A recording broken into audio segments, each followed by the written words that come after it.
Well, what I'm saying is now we're getting hit with what we're getting hit. You're having you're having the transitional period of, if it can really work, from fossil fuels to Green New Deal, which takes time. Yet we just went from a period where everybody was locked down, where suddenly everybody is working again. For example, I have a friend who has a restaurant locally, and she basically laid everybody off and just worked with her mother because they did takeout only. Now, because the graciousness of Governor Murphy in New Jersey, she can now be 50% opened in capacity. So she immediately got on the phone, and guess what? Some of her ex-employees aren't working anywhere else, and they're like, "I'll be right back. I'll be there in 5 minutes. I'm ready to work. I want to work." And they all shut. So suddenly they went from not working at all and maybe getting an unemployment check to now they're working full time overnight in like seconds. So the demand has jumped, and is going to jump really dramatically over the next 3 or 4 months, I would say, or at least the next 2 months, like crazy. So you're going to have a tight oil market in a transitional period where you might be transitioning to alternative fuels. That's the policy. And that's going to be hit like a tidal wave of demand because everybody's going back to work. That's a nice point. I will give you that. I can see that. Y'all can comment, let me know. James is making a point there. A lot of people will have to go back to work.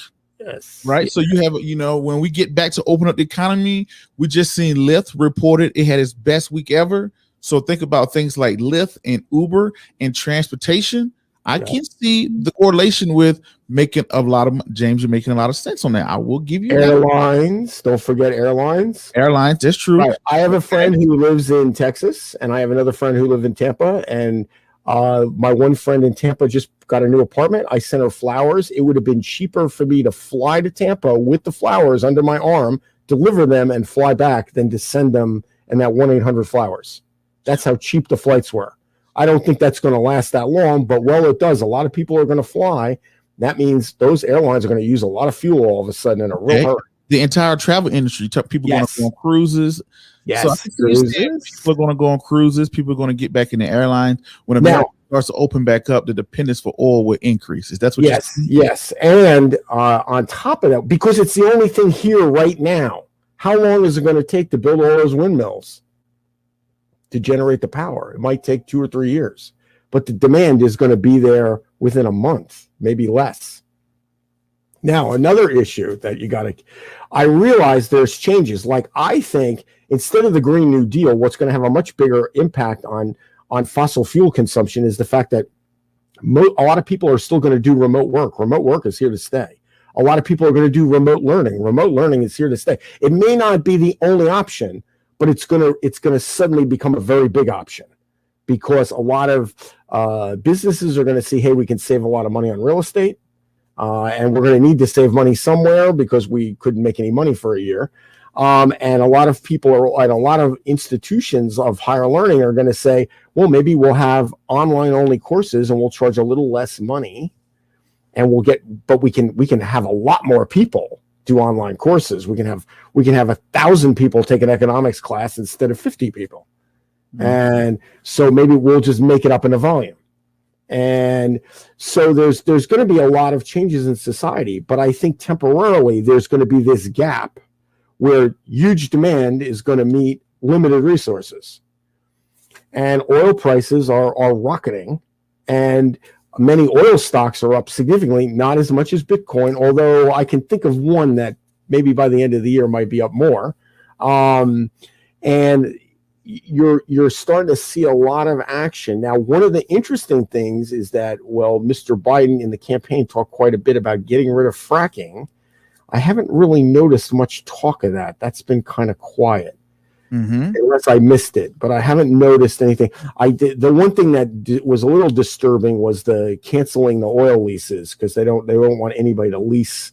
They're not leasing any federal land for any new drilling, which automatically puts a limit on the amount of oil that anybody's going to find anywhere. And And I think I see your point. Like I would buy a lithium stock. I think batteries are really impressive. The problem with batteries is if you go all the way back to Henry Ford and John D. Rockefeller, the same battery electric car that they built in 1900, except for maybe the styling and the speed and the size of the batteries pretty much work the same. They're not.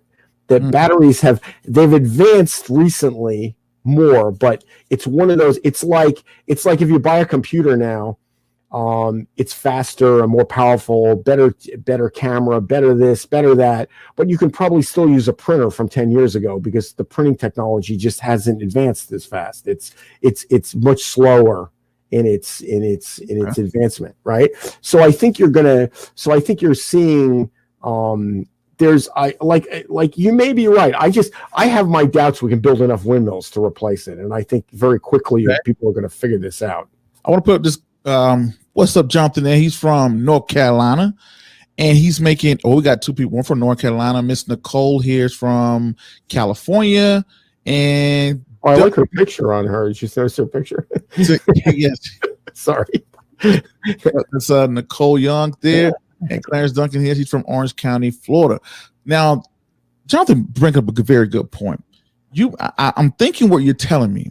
He says, since they are shutting down so many oil companies, which oil company is ideal to invest for long term? And what it sounds like what you're telling me, you're saying for the short term, oil prices will go up, but for the long term, you may have green energy.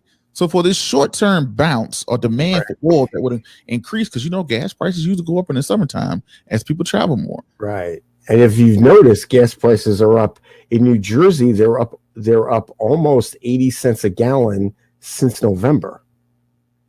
I was buying gas at $1.99 for regular because I'm from the 70s, so we always watch the pumps. Like the pump is everything. It's like if you grew up in the 70s, your life is determined by the price of gasoline, even if it has nothing to do with anything.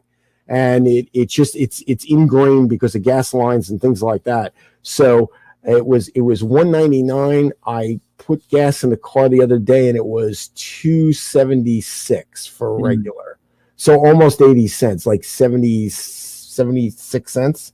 And I think AAA says it's up 80 cents a gallon, but they buy more expensive gas than I do. I know all the cheap places.